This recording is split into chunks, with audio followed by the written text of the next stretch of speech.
Alright, this is part 2 of the lore videos. Let's learn a little bit about the houses of the kingdom. I guess we can start with ours. House Grann. Conquer another kingdom. Is the narrative goal? Tranquility in death. What is now known as the Marquisate of Grann was once the heart of the ancient Sabaean League, when it was at its peak. In the following centuries it fell into disgrace and became a poor country, but all this changed after you joined the kingdom of Ankist in the year 120. Your family had the opportunity to invest in mills and vineyards, turning your people's fortunes upside down. The wine produced in your lands is famous for being the best in the kingdom. Also known as Drunk Skull, Grann has a terrible reputation for his bloodlust. Grann must be the head guy. The neighboring kingdom of Sidlata often complains of constant raids supposedly carried out by the Crannards. Even if your family puts responsibility for these attacks on the bandits of the southern steppes, the raids are actually carried out by your troops, disguised as raiders who often rob the merchants of that small, poor kingdom, tormenting its people.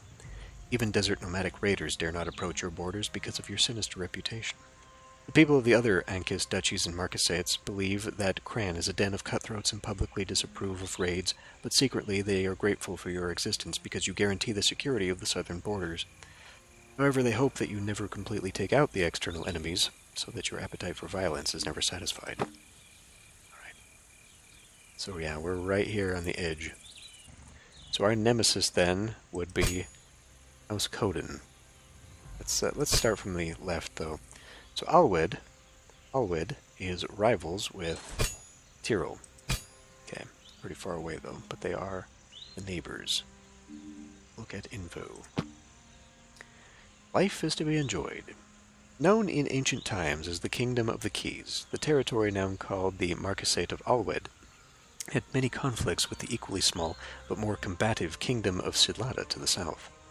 Fearing an increasingly likely invasion from the south, or so they thought, your ancestors decided to join the Kingdom of Ankist in the year 73, making futile any conquest ambition that Sidlata might have had. Since then, your army has done nothing but observe a boundary that has not been crossed for generations. Despite the relative poverty of your land, you enjoy life, good food, and excellent wine, but your supposed mediocrity and indolence are the object of frequent jokes and mockery from the rest of the kingdom. This has earned your people the reputation of always choosing the simplest path and looking for shortcuts, and since your family hardly takes into account all possibilities, you never do anything to prepare your territory for adversity. You often ask the central administration for money to protect the kingdom from the imminent Sidlatian invasion, or other phantom threats that never materialize. You would prefer your kingdom to have less social inequality.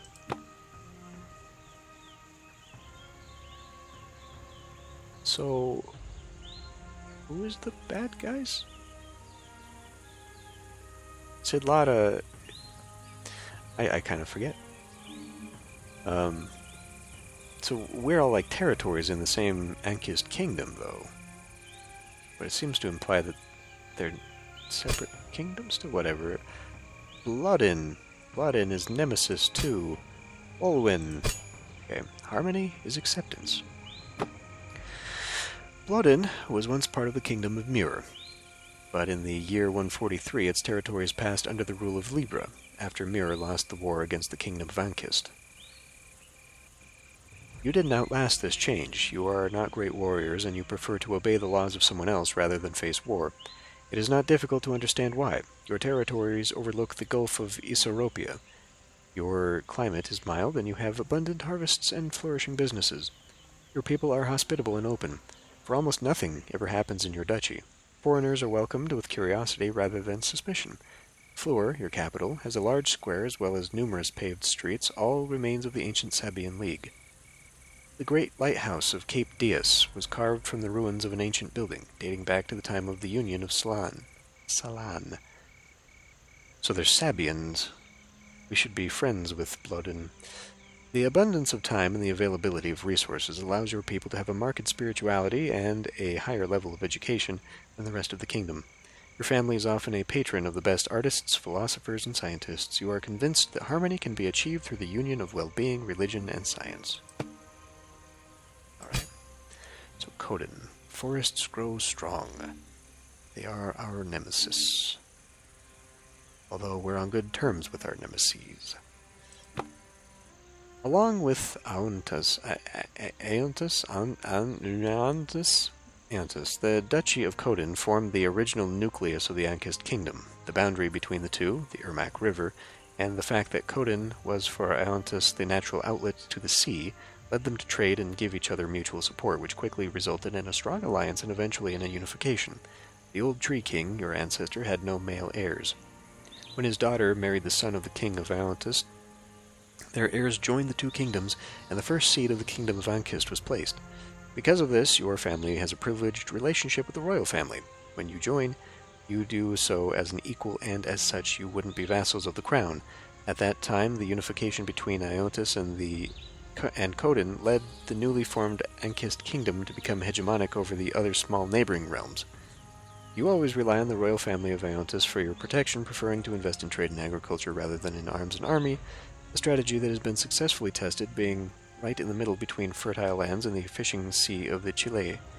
Your people rarely suffer hunger, and your family is one of the richest in the kingdom. You have the reputation of being hospitable and friendly, but also decadent and unmotivated. Dwalak, up there. They are nemesis with Solad. And we're not on friendly terms ourselves, necessarily. Before becoming part of the Kingdom of Ankist, the previous Kingdom of Dwalak promptly rejected the many alliance proposals sent by the King of Scale. All this changed in the year 70, when most of the ruling family was exterminated under mysterious circumstances, and the few remaining were forced to join Ankist to avoid chaos. Your people are convinced that it was all caused by an Ankistan conspiracy of treason in order to push you to accept annexation. Although none of this has ever been proven, your people have never ceased to be suspicious of Libra's royal family. You secretly hate them. You always try to accuse Libra of your problems, complaining about everything. You pretend that your lands are poor, even if there is a rich trade of timber down by the river, essential for the construction of ships and buildings of the kingdom. You complain about the northern raiders, even if you only have a small border to defend, while the rest is covered by forests. Your family thinks that you are treated differently from other nobles and that you have been persecuted for generations. You would like Ankist's royal family to pay for the alleged errors that were made against your marquisate on the first day you were annexed to the realm. Feel our sting. I feel when supposedly the uprising happens, as we've been told, they're a kingdom we're going to have to deal with. I mean, not necessarily. We are also apparently opposed to the main royal family or friends of the royal family. Gamam, nemesis of Twerk. Work is life. Once an independent kingdom, the Duchy of Gamam was annexed by Ankist in the year 130, after the army of that kingdom surrounded the capital, the Golden Port. Also known as the Lobster People, you are capable traders and hard workers. You are constantly busy, and you spend so much time complaining that you have no time to enjoy the fruits of your work in prosperous land. You are obsessed with the fact that life is too short. Gamam people have developed a special sensitivity for beautiful and luxurious things. You take pride in your efficiency and prosperity, and you often complain that you pay too much tax. You feel that your relationship with the central administration of the kingdom is only one way. You give so much to the crown without receiving anything back but taxes. From the outside, you are seen as demanding, arrogant, and fussy, but also elegant and sophisticated. Your capital is clean and secure. All your people, including you and your family, complain that life ends too soon. You would give anything to have more time to enjoy the wealth you accumulate in your hard-working life. When I first played, that sounded really sinister. I actually ended up getting Torque as my option, Torque and Gamam. But it sounded like there was a cult in that opening story dialogue. And I thought, well, maybe they're seeking eternal life. That would be interesting. We have two houses here that have yet to be revealed. So we've got Olwyn here. What we do echoes in eternity. The mild climate, as well as the safe and favorable geographic position of the Duchy of Olwyn, enables its rapid economic and cultural development. Your family has always pushed for strong investments in technological research and alchemy. Despite having excellent carpenters and your fair share of coastline, you don't have a strong tradition of shipbuilding. Your people do not like to leave home, but they constantly try to make their houses more welcoming and safe.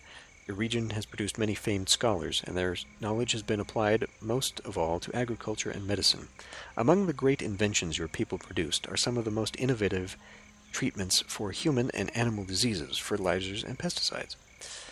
Meanwhile, your great architectural works, such as very efficient mills, sturdy embankments, and irrigation canals, have transformed your territory into an enormous barn that feeds most of the kingdom.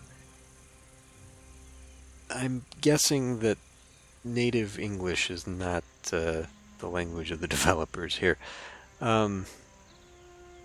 The wealth and well-being spread across all social classes thanks to your architectural and alchemic advancements have predisposed your family and your people to accept novelty and whatever seems to bend the laws of nature as potential resources for improving society.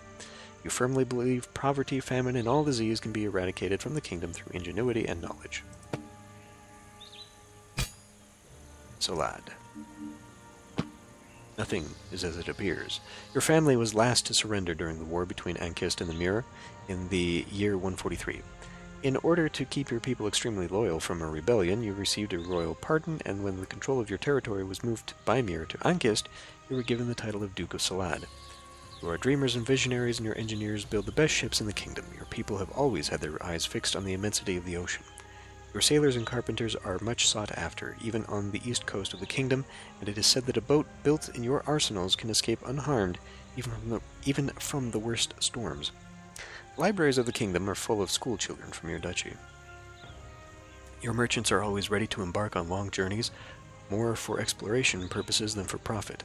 Yours is a family of poets and navigators rather than nobles. You are often depressed, but you are convinced that it is in the darkest moments that the deepest ideas and greatest works are born. We should give them the glass harp, or whatever the hell that thing was. Throughout the history of the dukes, you have never ceased to ask yourself what lies beneath the appearances, and to fight so that your marquisate leaves a mark in history, revealing the true essence of reality. Royan, your capital, contains the best preserved relics of the Salan Union from the whole kingdom. There are also many ancient ruins of the Sabian League. Tyrol. No blood is like our blood. That's ominous.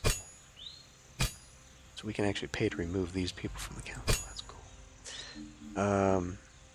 Tyrol. Originally, the present Marquisate of Tyrol was part of the Kingdom of Mirror.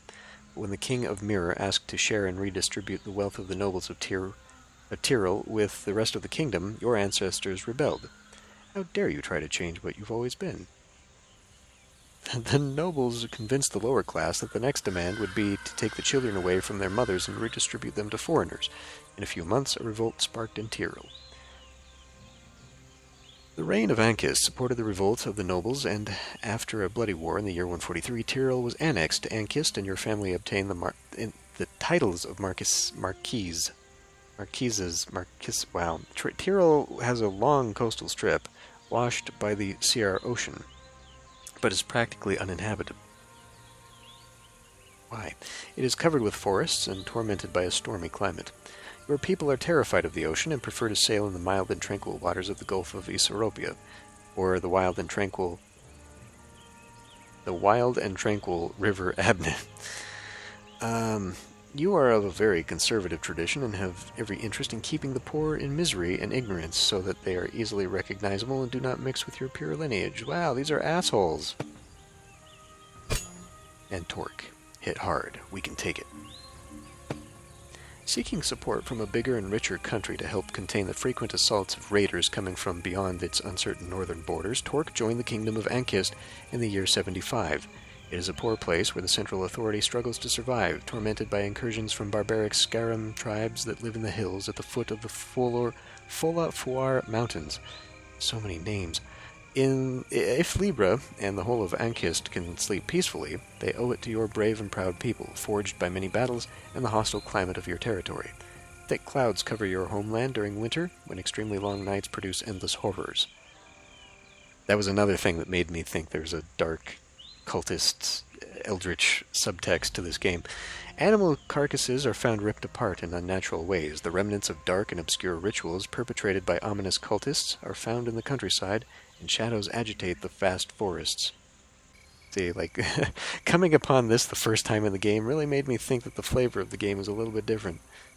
Torkins, however, are not intimidated and always react to any threat in the same way, by fighting. The courage and resilience of your warriors is also incarnated in your family, who have joined its warriors in battle on the front lines for generations. You often lead hunts for cultists and other horrors to protect the population. Despite your infighting skills, despite your fighting skills, you never find pleasure in taking someone's life, and you fight only to defend your people. No one is sent to die in battle lightly, as your population is scarce compared to the vastness of your territory. Everyone does their part in Torque, from the warriors to priestesses, who often go on the battlefield to bless the soldiers. In some rare, extreme cases, they even join the fight. Your aspiration is that everyone would unite to fight the horrors and dangers that infest the world, and that the Torkins are not left alone to shed their blood to defend it. Now, these guys sound very similar to the Bull guys in King of Dragon Pass. They are very much right there at the northern part, but then we've also got these. Oh, wait a minute. Okay, so that territory potentially could be one of these two, or it is one of the rival kingdoms. I'm also not seeing that one,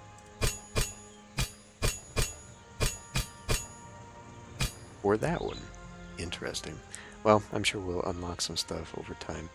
Anyway, we'll end this one here, and I'll see you next time.